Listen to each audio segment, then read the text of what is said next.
आज आर ची जयंती आहे. मी आर पाटील, जयंत पाटील, दिलीप वळसे पाटील आम्ही सगळेजण एका बॅचचे आहेत. 90चे 90ला आम्ही आमदार झालो आणि जे काही राजकीय जीवनाला सुरुवात केली त्यात आर दुर्दैवानी आरला काही गोष्टी मी सांगितल्या होत्या, सांगलीमध्येच सांगितलेल्या होत्या. त्याने ऐकलं नाही. जाताना मला म्हणलं, दादा तुझं ऐकलं असतं तर मी आज तुमच्यामध्ये राहिलो असतो. मी सांगल्याकरता सांगत असतो, निर्व्यसनी राहायचं त्याच्याच करता मी सांगत होतो. लोकांना बरं नाही वाटत. बघा अरे जाहीर सभेत आरची काढली. अरे मी काय काढली? मी चांगलं सांगायला गेलो, वाईट काय सांगितलं? त्याच्यामुळं आम्ही सगळेजण 90ला आलो. 90ला पण आम्ही ज्युनियर होतो. 95 आलं आम्ही ज्युनियरच. 99 आलं आम्ही ज्युनियरच.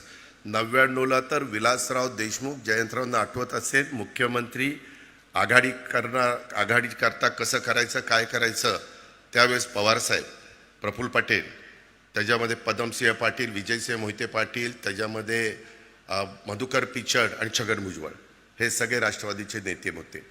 मी आर जयंतराव आणि आमचे दिलीप वळसे पाटील खूप दिवस असेच वाया चालले होते. शेवटी काय करायचं तर चौघं गेलो मेट्रो सिनेमात कुठला तरी चित्रपट आपण बघत बसलो. म्हणले आता काय करायचं, हे सांगतील तसं आपण ऐकायचं.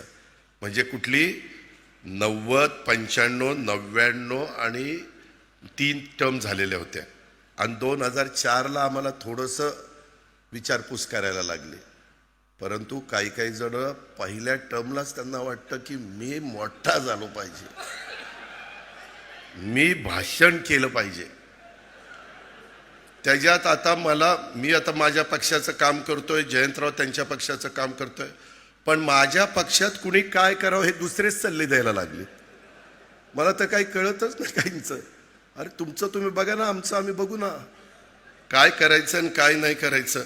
मगाशी बोलत असताना काहींनी सांगितलं की बाबा दादा गावकीकडे लक्ष आहे, भावकीकडे पण लक्ष द्या. भावकीकडे लक्ष दिलं म्हणूनच तू आमदार झालास. जरा जयंतराव त्याला विचारा किती मतं पडली, पोस्टल बॅलेटमध्ये आलाय आपण. त्याच्यामुळं माझ्या कुणी नादी लागू नका. तुम्ही तुमचं काम करा. मी तुम्हाला एक अक्षर बोलणार नाही. मी जयंतराव ज्यावेळेसपासून मी आमच्या महायुतीमध्ये आहे, मी कधी तुमच्या कुणावर टीका टापणी केली? काय कारण आहे? तुम्ही तुमच्या विचाराने चाललं, मी माझ्या विचाराने चाललो. आणि शेवटी आपल्याला साध्य काय करायचं आहे? महाराष्ट्राचा सर्वांगीण विकास, शिवशाहू फुले आंबेडकरांची विचारधारा, ह्याच्यामध्ये आम्ही कुठं कॉम्प्रोमाइज करतच नाही. आणि त्यामुळं मला तर मगाशी ह्यांची सगळ्यांची भाषणं झाली तसं तसं माझं संकट चाललेलं होतं. आणि जयंतराव गेले. मला वाटलं की मला एकाने सांगितलं, रोहितनं सांगितलं, जयंत पाटलांचं 12 वाजता काय हेलिकॉप्टर आहे आणि मला त्या हेलिकॉप्टरमधनं जायचं. म्हणलं माझं भाषण ऐकायला नेमकी ही दोघं नाही आहेत. आणि मी तर हे सगळं ठरवलेलं होतं. ही बोलून मात्र गेली. त्याच्यामुळं पण ते आली. शेवटी माझं नशीब फार चांगलं आहे, कसं का होईना ते पुन्हा जुळूनच येत आहे. मित्रांनो, मला एवढंच सांगायचं. मगाशी ह्यांनी तर महाशयांनी सांगितलं, आवाजात प्रेमळपणा असलेलं देखणं नेतृत्व. जयंतराव पाटील, आम्ही काही देखणे नाही काय?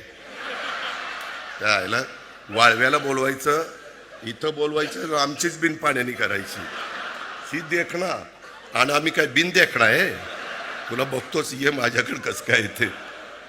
मित्रांनो, गमतीचा भाग जाऊ द्या. परंतु एकंदरीत माझा बरेच विद्यार्थिनी बसलेत. मला त्यांना सांगायचं की बाबांनो, आज इथं कर्मवीरांच्या नावाने स्पर्धा केंद्र आहे.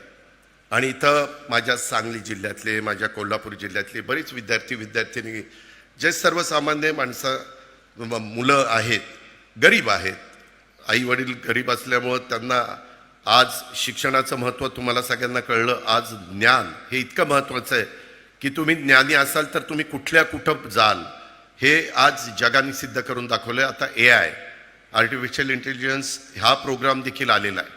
आता त्याच्यात पण आपल्याला सगळ्यांना लक्ष घालायचं. आम्ही ऑलरेडी लक्ष घातलेलं आहे. राज्य सरकारमध्ये मुख्यमंत्री, आम्ही दोन्ही उपमुख्यमंत्री, आम्ही सगळ्यांनी बजेटमध्ये त्याकरता 500 कोटीची तरतूद केली.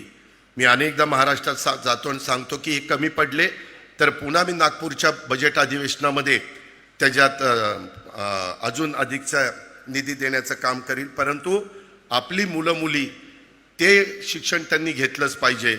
आज कर्मवीर स्पर्धा केंद्र जिल्ह्यात 1 नंबर आहे. मी खरोखरीच त्यांचं अभिनंदन करतो.